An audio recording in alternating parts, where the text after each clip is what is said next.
In this video, I'm going to show you how to give decorations on Discord Mobile. Now, the first thing you want to do, of course, you want to open up the Discord app on your mobile device, and then you want to tap on the U button at the very bottom right.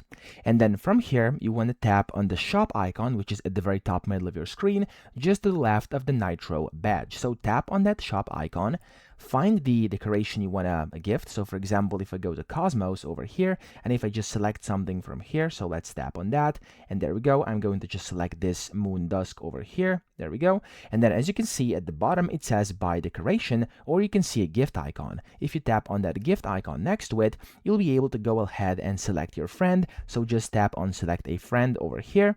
And when you do that, you can select the friend you want to send it to, gift it to, and then just tap on buy gift. Of course, you could also add a message if you want to, but that's optional. And then tap on buy gift. You'll be able to proceed to checkout, buy that, and gift your decoration that way. So that's how easy it is. I hope this video helped you out. If it did, please subscribe to the channel and help me out as well.